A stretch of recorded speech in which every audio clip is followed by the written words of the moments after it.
KC Laboratory. Sponsored by Emprise Bank. It's the KC Laboratory, and this podcast is brought to you by Emprise Bank. You deserve a bank who is going to champion your ambitions and give you the help that you need. Like when you're down 24-0 in the playoffs and you come back to win in blow-off fashion behind an elite partner. Emprise Bank can be that partner. They are your partner in possible. Emprise Bank, member FDIC. We are back here, and thank Emprise Bank for bringing this to you. We're not doing this without them, so we thank them so much. I am joined by my good pal. You can find him on Twitter at Chief in Carolina, Matty Lane. Matty, how we doing today, buddy? Yeah, I'm good. I'm a little tired today. I've been, spent a lot of time outdoors lately, and it's starting to get real hot over here in North Carolina. It's a little toasty. A lot of sweating happening. Been a lot of working outside, but I'm doing good. We are this close to getting like some real football talk. Like I can taste it. I can see it on the horizon. We can finally quit arguing about something silly about whether leadership matters or doesn't. We can finally move on to real football. I'm so excited for that. Craig, I mean, I just need you to tell me, how excited are you to get to talk about something almost real in football terms, because it is just training camp? I mean, I am amped to devour every small morsel of information that we are going to get from training camp, from those of us that are there, from those media members that are tweeting things out. I'm going to eat every single one of those and just absolutely engorge myself on all of that information, like I do absolutely every year. And then all that stuff changes rapidly because it's training camp and there's lots of rotation. But how about you, Matty? Are you that level of excited about training camp? I mean, there's a high probability that I'm going to be there one day or maybe 2 days, during an early part of training camp. So with that said, yeah, I love going to training camp. I think it's a lot of fun. I know there's been some people talking on, Twitter, just Chiefs fans, just talking about how they don't like the setup of Chiefs training camp anymore compared to what it used to be. I'm not one of them. I love going down there. I don't care how many other people are there. I love it. And yeah, I'm probably that annoying person that's talking to my friends the whole time during it, just telling them what I'm seeing. Sorry, guys, if you sit behind me or next to me, you might hear me just talking the entire time, but I have a lot of fun doing it. So I'm excited for this. And yeah, I get to see a lot of my good friends when I get back to Missouri. That's true. That's true. I am the same way. I'm going to sit there and just chat about everything that I'm seeing, usually talking about what the defensive line, offensive line one-on-ones are doing, because that's my favorite drills and all that. But once again, you may notice that our good pal Kent Swanson is not here with us. He is at home with his new baby boy. We congratulate him and his family. He will be back very soon with us, but he's obviously taken a little time out before training camp and all of that to spend some time with the family. So we wish them the best. We congratulate them. But it is time to close out our season preview here, because 3 of the final 5 games are divisional opponents that we've already covered. We are not going to cover those teams again, and we are going to dive into the last 2 teams on the Chiefs schedule that that we haven't talked about already. So this is the last one of these, and we'll be full on into training camp after this. But hold on, before you get started. Do you think there is any chance we can anger the fan base of either of these 2 teams more than we, specifically me, angered Tennessee Titans fans? I don't think so. From what I understand, I believe the Tennessee Titans fans are just so diehard and so passionate about their team that I think that there's no way that we can anger either one of these teams. Although passionate fan bases, not trying to say they're not passionate, but we will get this started with the Week 16 game at Arrowhead Stadium. It's the Pittsburgh Steelers, perennial AFC contender. It seems like maybe has fallen off the wagon a little bit here, but let's start with the quality of the roster. And I look at this roster. I see some good receivers. I see some really good receivers. I really like this receiving core. I think that Najee Harris is going to be very good as a running back in this system. I think that he's going to work very, very well. I like a lot of pieces on this defense as well. Obviously, TJ Watt is one of the premier defensive ends in the league, or edge rushers in the league. And I do like, Minkah Fitzpatrick, another elite player there. But I think the two biggest question marks, and Maddie, maybe you can correct me here, this offensive line and this quarterback. Like, I think there's so many question marks about those two things that could really cap the ceiling of this team. Yeah, I think if you're going to look to poke holes in this Steelers roster, it's going to be right there. I think you have to start with Ben Roethlisberger. What does he still have left in the tank? Like, they had that undefeated stretch to start the season, but even as they were winding that down, just everyone could tell that Ben Roethlisberger just no longer has the arm for the NFL. He does not have any zip to his passes. It doesn't matter what the situation is around him. There's just no juice left in that arm. Everything he does has to be a quick underneath pass, or he has to float some deep balls. And he found some success with that, especially throwing to Chase Claypool downfield, but it just doesn't look great. When you see these workout videos of him, my guy looks like Paul Bunyan's cousin trying to go out there and work out. He looks like a guy that needs to be done playing football on the field and off the field. And now you look at the offensive line in front of him. This is by far the worst offensive line he's going to have had in front of him for his entire career.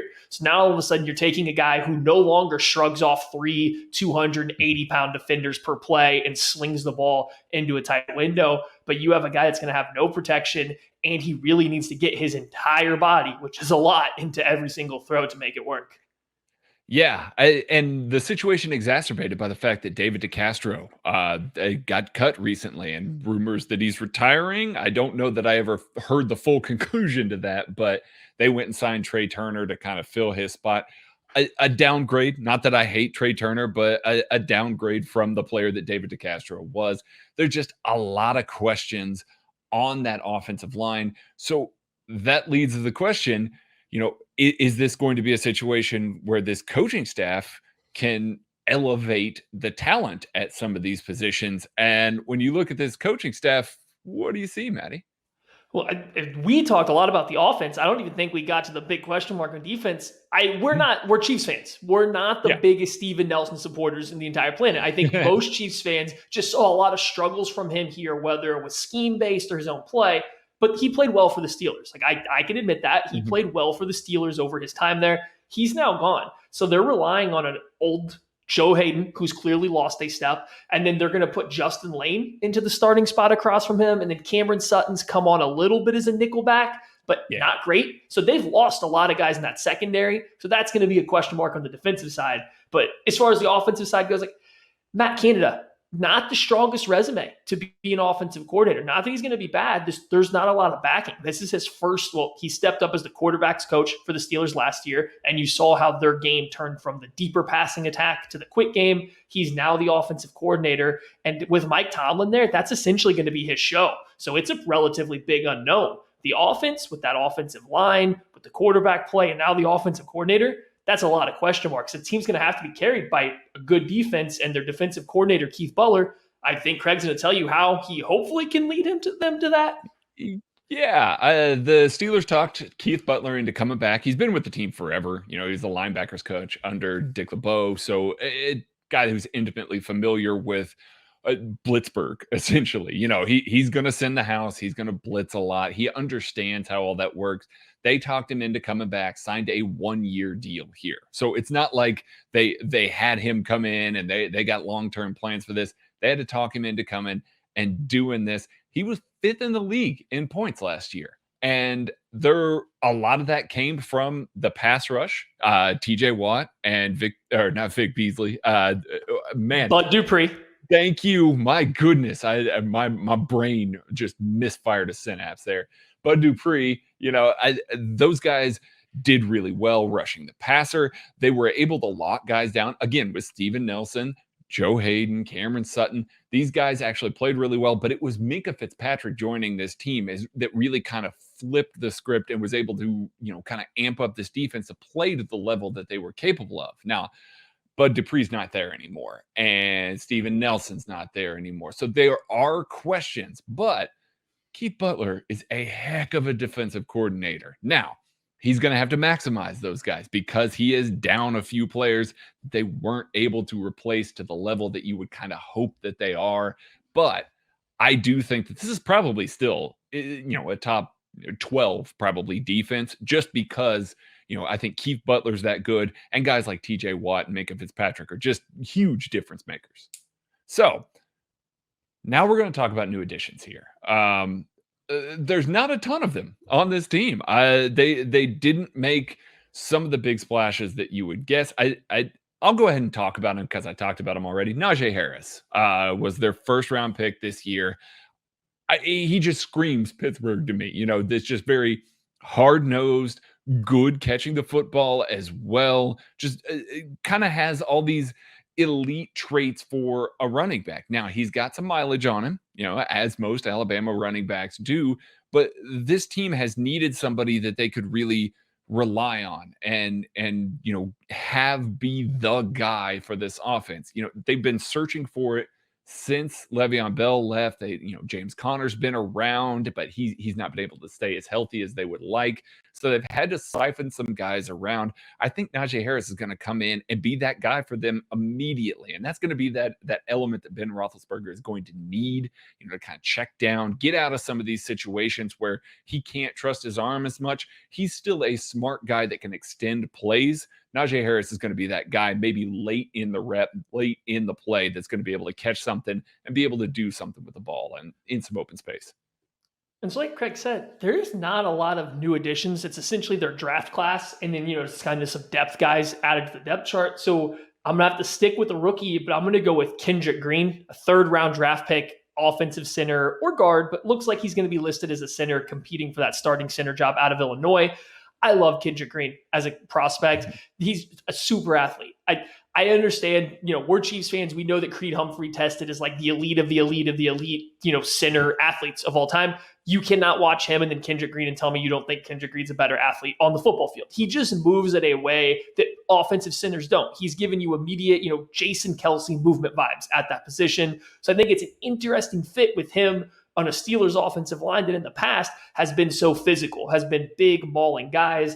They're clearly going through some turnover there. And it's not that Kendrick Green can't play that style. He's just a super athlete. I'm excited to see if he can take that starting center job. Because if you get him starting, he's playing in between a Kevin Dotson and Trey Turner. I do think they can salvage that interior of the offensive line. And then your question marks only at the tackle spots. But if Kendrick Green can't earn that early starting spot, that's going to be another big weakness on this team. They're going to have, inconsistencies on the interior and at tackle. So that he could be a big linchpin for them in the season. All right, Maddie, let's talk about some players to watch for this Steelers team. You go first. I think I know where I'm going. I hope you don't take my guy here. Well, I'm going to have to go with the guy filling your favorite edge rusher for the Steelers' shoes in Bud Dupree. So we're going to go with Alex Highsmith. And actually, we're going with him because I think he had a really good year last season. I think it kind of flew under the radar because he was a rookie that got a lot of hype by, some big name draft guys leading up to the draft. Not everybody understood it, though. And I think he went to a really good situation. The Steelers are really good at taking these kind of tweener, undersized edge rusher, linebacker combo guys and turning them into productive players. Alex Highsmith really showed some skills. He showed some traits. I'm not saying he's the same level of athlete as Bud Dupree, but if you go back and remember just Bud Dupree's kind of transcendent play from year to year to year, just how it was getting better and better every season, if Alex Highsmith follows a similar path, his second year could be really, really good. So I think he's going to be pivotal to bring that extra rusher across from TJ Watt to help continue taking some pressure off of him. Cameron Hayward's getting up there in age. They do need somebody else to have been. Stephon Tuitt can't stay healthy most seasons. They need another guy in that mix. It was Bud Dupree. Can Alex Highsmith replace him for this defense? My guy, I got to go with, because I love linebackers, Devin Bush. One of the very best linebackers in the league. I've read his tweets. I'm off. I'm all the way out. I can't. No. I can't. I'll tell you what. I love the way that Devin Bush plays the game. I mean, he's got that old school thumper mentality when he's having to play against the run, that kind of, Ray Lewis style, flying around, just hitting dudes, being able to stack blockers, ridiculously smart guy, but he's also good in coverage as well. So you do get to see both elements there. He's one of the one of these guys that is becoming more of a dying breed that can be a true 3-down linebacker and be an impact player on all 3 downs. And I was so jealous when they went up and they got him and all of that, because he was one of my favorites. And I didn't want him to be in the AFC because I wanted to be able to really root for him. But Devin Bush was one of my guys coming out of that draft. And I just really love that his game has translated as well to the NFL as it has. So, and I hope now, for his sake, because I loved him coming out of college too. So I do hope that he recovers from his injury last year and he comes back and kind of has that big third-year boom like Roquan Smith had, guys like that. Unfortunately, and I don't usually like to judge players based on their off-field stuff, but just some of this stuff that he's tweeted out is so off the wall. And it just, it concerns me on his ability to continue to pick up the game of football quickly, because it's some wild stuff. Listen. Never meet your heroes. Just watch them from afar. That's what I got to say about all of that. So, real quick here, Maddie, how does this team beat the Chiefs?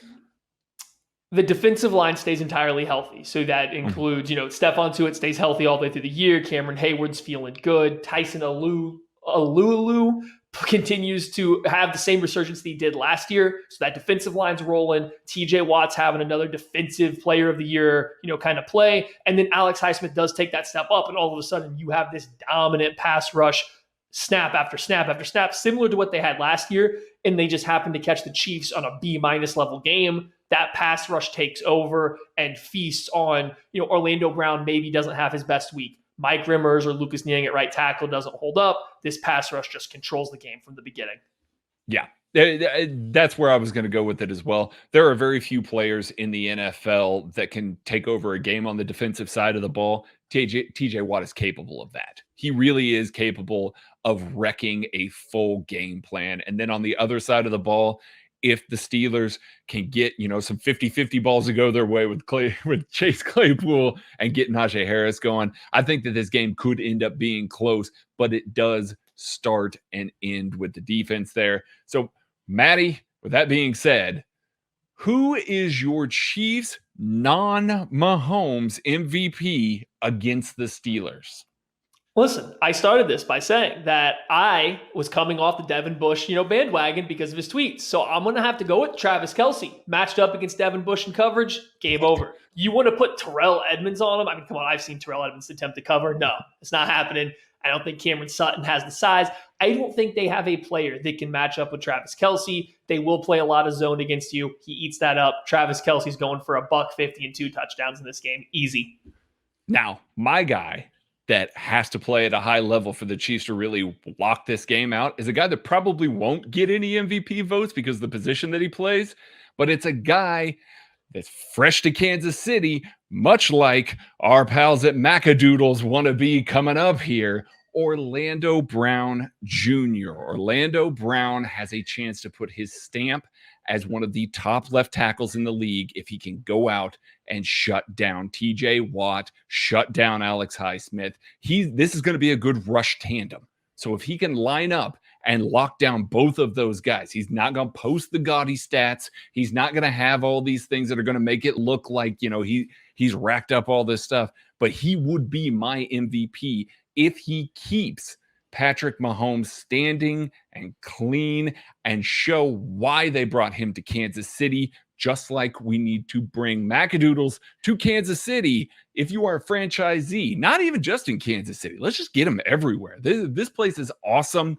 They've got great customer service, great selection. They are opening a new store in Osage Beach, Missouri, down by the Lake of the Ozarks this fall. It's going to have 13,000 square feet, gas, liquor. When you're going to the lake, that's the spot you got to go. So go there. Let's get one of these to Kansas City. And wherever you are, if you're a franchisee, get a hold of Macadoodles, info@macadoodles.com. All right, let's get on to week 17 here against the Cincinnati Bengals at the Cincinnati Bengals. Let's talk about the quality of this roster here. It's a roster that's in a little bit of turnover. I mean, let's be real here. The Cincinnati Bengals have not been good for a while now. They've had some fringe seasons where they've been a little bit feisty, but overall they haven't been especially good. They had the number 1 overall pick in the 2019 draft, Joe Burrow. They went and got his running mate from LSU in this draft, Jamar Chase. So they're trying to build this up. Tyler Boyd, T. Higgins, they've got some weapons out there, and they're trying to build a little bit of an offensive line around him. Jonah Williams, last year a draft pick. They signed Riley Reif this year.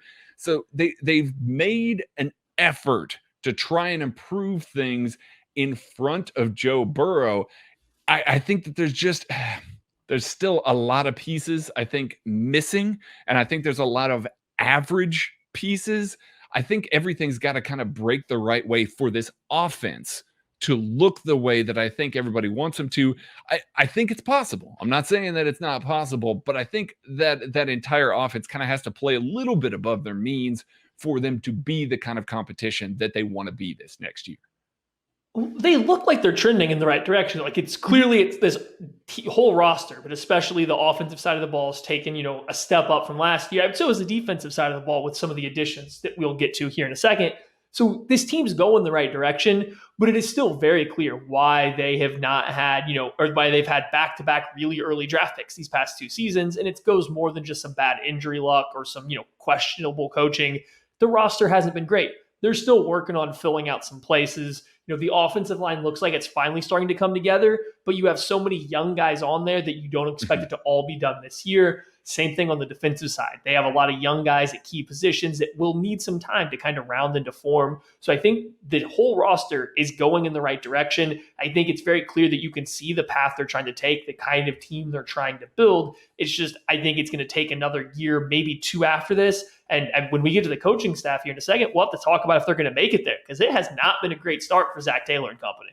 It really has not. But yeah, before we get to that, this is one of these teams that I'm a little bit, they could be salty. Like I could really get on board with this team because I do like the draft picks. Doing the draft guide the last 3 years, a lot of the guys that I've really liked in the draft, they've gone out of their way to go get them. So if there's a team just full of draft picks that I've liked so far, it's the Bengals, and I'm kind of cool with them being good. But yeah, Maddie, why don't you talk a little bit about this coaching staff here having to maximize a lot of these young players? So Zach Taylor kind of caught a lot of flack, or the Bengals caught a lot of flack for hiring Zach Taylor for essentially being friends with Sean McVay, was essentially the way the joke was positioned. And while that's probably a bit aggressive, at this point in time, are we sure that wasn't the reason he got the job? Because it hasn't been great. He hasn't had an offensive identity with this team. And I understand the talent's been poor. There's been injuries. It's been kind of hard to nail something down. But you watch the Rams, no matter who's out there, there is a very clear identity to that team. Zach Taylor has not brought that offensive identity to the Bengals. So what have they done? They've brought in Brian Callahan for the offensive coordinator, he was one of the guys that kind of helped get Matthew Stafford to play a little bit more consistent, get him a little bit better in some of the quick game stuff, quit trying to throw the home run hero ball over and over again. He did some good work under John Gruden with the Raiders. He's proven himself to be a quality kind of quarterback coach that can get the best out of guys. So I like this move for Joe Burrow's development. It's just, who's going to have control? Is Brian Callahan going to be able to kind of help set up the offense that he's seen utilized well in the past? Or is this still going to be Zach Taylor's kind of mashed potatoes offense that just is throwing everything at the wall and seeing what sticks while he's trying to emulate, Sean McVay? I think the way that you judge a coaching staff, especially one on a team like this, is how shocked the fan base is that everybody was retained. Like, I think that's the part that when they got done with the offseason here, like everybody was retained more or less. There's a couple of, assistant coaches that got let go, but the trio at the top, those are the guys that stayed. And Lou Anarumo was their defensive coordinator. They brought him back this year. He was not good last year. He really was not particularly good last year. He was a defensive backs coach at the Giants before that, and at the Dolphins before that. didn't really get the most out of a lot of the places that he went. He stayed with the Dolphins for about 5-6 years, but again, that was kind of in the time period where the Dolphins weren't super good, and it just there's nothing really for him to hang his hat on. And I think a lot of Bengals fans, and I mean, just from articles that I've read and the few that I've seen on Twitter and the like, I think a lot of them wanted one of these coordinators to basically be moved on from. It makes sense that they would keep Callahan to try not to, shutter Joe Burrow's development, but I think that they were a little bit disappointed to see Anaromo retained. So we'll see what happens there. Again, lots of young guys. Maybe he can turn the corner and maybe this defense can, kind of be on the upswing here. So let's talk about a new addition for this team. And I'm going to talk about a third-round draft pick for these guys, a guy that I think that we that were doing the KC draft guide would have been kind of a little bit okay with the Chiefs taking at the end of the second round, Joseph Osai. Joseph Osai is kind of a unique player in that he doesn't have the typical, length requirements that Spagnuolo was looking for. He's a little bit smaller, a little denser, stockier, but good explosion, good athleticism. I think you saw that show up on tape. Really good hustle, motor that's never stopping. And I think that he's going to endear himself to the Cincinnati fan base. I think it's players like that. If the Bengals have done anything, they've identified good pass rushers and put them in positions to succeed over the recent history here. So I'm very, very anxious to see Joseph Osai. I think he's going to get a lot of reps for this team. They've got some other guys that he's going to mix in with, but I think he's going to get a lot of reps, maybe play some linebacker a little bit, but might just be kind of a spot duty pass rusher, but I think he can make an impact in year one. When he's one of the two guys they brought in to replace Carl Lawson. The other guy's Trey Hendrickson, who's coming off of a huge year for the Saints as a pass rusher, had his career season going into his contract year. So I understand why they paid him a lot of money. I think Trey Hendrickson was a little bit of a product of his situation. So that'll be interesting to follow for the Bengals. Like, how's that going to look when he's now essentially their best pass rusher and the guy it's accounted for? I would love to talk about him more, but I have to pivot. I have to talk about Mike Hilton. That's the other cornerback that I referenced that the Steelers lost last year. Watching the Steelers down the stretch, I have a hard time not believing that Mike Hilton was right up there with TJ Watt and Minka Fitzpatrick as their best defensive player. He was phenomenal down the stretch for them, in their playoff game. Like, he played really, really well. I think he's one of the better nickelbacks playing in the NFL right now. So the fact that he left the Steelers not only weakens them a lot, but jumping over to the Bengals, whose secondary now without William Jackson III, up in the air a lot more. It's Jesse Bates and, who else is going to take the job? I think Mike Hilton's going to add some veteran leadership there and some quality play. So, they brought in a fair amount of guys. I think Trey Hendrickson's the obvious one, but Mike Hilton's somebody to keep your eye on for them. Yeah, I like that one a lot, actually. Okay, so let's go here, Maddie. Who's your player to watch for this Cincinnati Bengals team? Well, I appreciate you letting me go first, because my guy to watch is Akeem Davis Gaither, one of my biggest draft crushes of last season. And when he was able to play for the Bengals last year, I actually did see some good things, heard some good things from the fan base. He clearly has some stuff to work on. He's a little undersized. That plays in the NFL now, though. His coverage skills, his movement ability, it works just fine. I do think he flashed enough that if you're a Bengals fan, you feel pretty good about him going forward. If you're a Chiefs fan, you're slightly salty on the inside because here's a guy that, just everybody that ever watched him or talked to him loved him. He ended up going to the Bengals. A lot of teams passed on him, but he ends up at the Bengals. He's just a really fun football player, and I'm really pulling for him to continue to have a better career.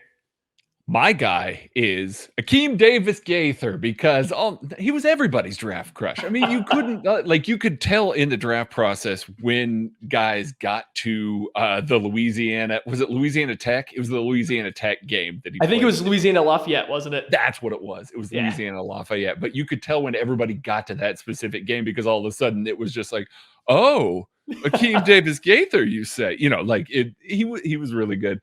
No, my player to watch is Jesse Bates. Maddie mentioned him. He's the leader of that secondary, and the guy that the Bengals took in the Chiefs' original draft spot. Don't do this.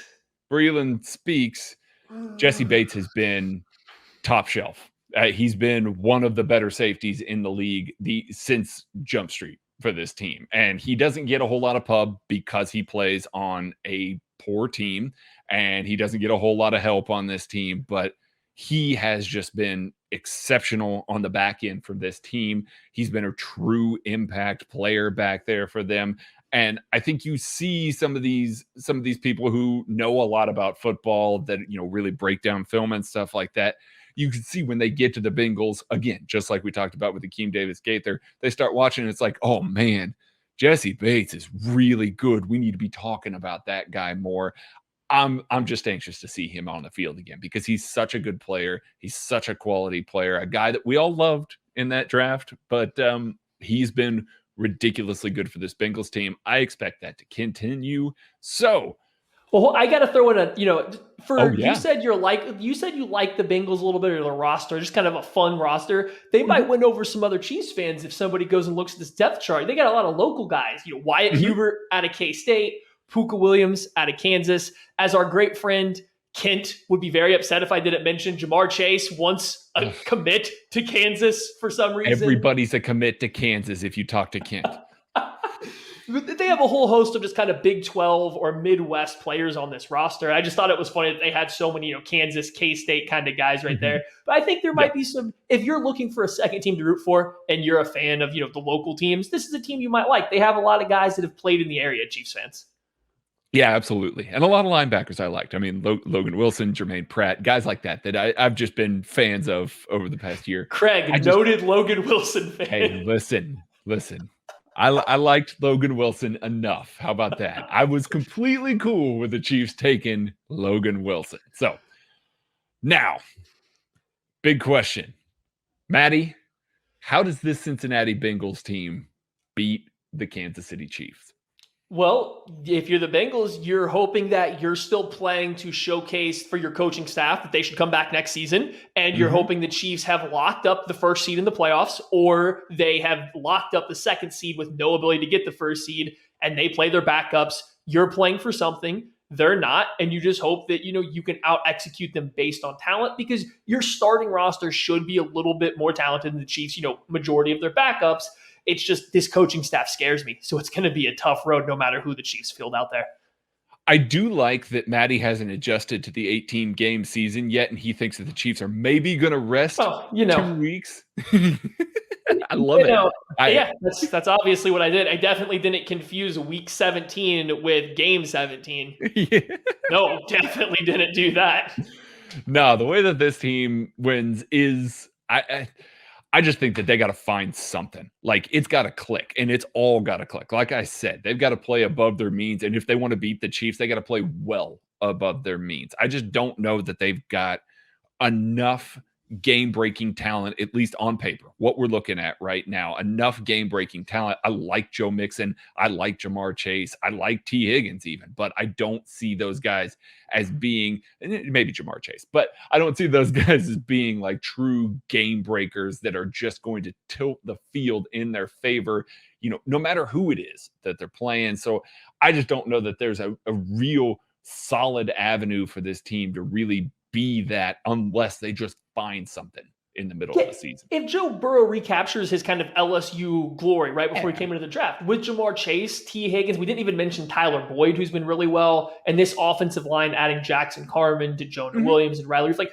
this offense is shaped up so they could put up points. Like, now that I realize that the Chiefs may have to play this game for some reason, they might have to be forced to put up points, and it would be purely because of Joe Burrow's ability to throw the ball to these exceptional weapons. Then these guys go and make plays for this team. It's just going to be really hard to do that for the entire game and match what the Chiefs can do once you look over to this defense and see where they are lacking some talent. Yeah, as much as we like this defense, they just don't have the bodies to run with the Chiefs there. All right, Maddie, let's get this knocked out here. I know what it's going to be. I know exactly what it's going to be. But who is the Kansas City Chiefs non-Mahomes MVP against the Cincinnati Bengals?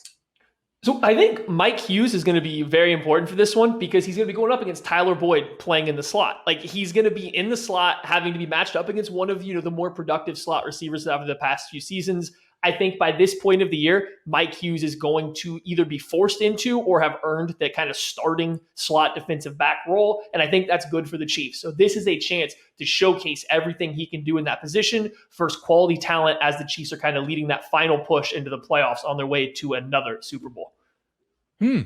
Well, my guy that I think has the potential to be the Chiefs' non-Mahomes MVP is Travis Kelce. I mean, he's coming back to Cincinnati. He's a guy that, is just going to be an impact defender in every game. Frankly, I'm shocked that I haven't picked him every single matchup that we've talked about. It just seems like a no-brainer that I should pick Travis Kelce. He's coming home. He's going to be amped to play in front of this crowd. He really is. And this linebacking core, as much as I like elements of them, they're just not going to be able to hang with them. And I don't think that the Bengals have a safety that can really hang with them either. They don't have a cornerback that they'll want to put on Travis Kelce. I just think this is a game that Travis Kelce eats in front of a hometown crowd for him and has a ridiculous game. I should have thought of that one. I should have thought. What was I doing? I don't know what you were doing. I mean, man, that's a good one. Hey, Craig. That is going to do it for this week. This week on the KC Laboratory, we thank Emprise Bank again for sponsoring us. We thank Macadoodles for sponsoring us. We thank all of our sponsors. So really appreciate you guys checking out the KC Laboratory. If you like this, you want written content, we've got that kcsn.substack.com. If you want this gear that you see Maddie and I wearing tonight, it is on kcsportsnetwork.com. There is a link on there to the shop. Go there, buy the gear. Stay tuned, man. We got big things coming. We're not done at KC Sports Network. We got stuff coming. And if you go to that shop before September 1st, there is a day one option, a very nice quarter zip sweatshirt with your name on it. And you get that bad boy and you wear it to any future KCSN events, meetups that we may have in the future. You will be absolutely taken care of. I can assure you of that. It will be well worth it. And it looks really nice. We've seen a couple people have sent pictures in. It's comfortable. It feels nice. You're going to want to look good while you're on your way to maybe getting a few little extra benefits. Yeah, you might get some extra perks because you're a day one guy there or gal. So we thank everybody for listening, for subscribing. We'll catch you next week.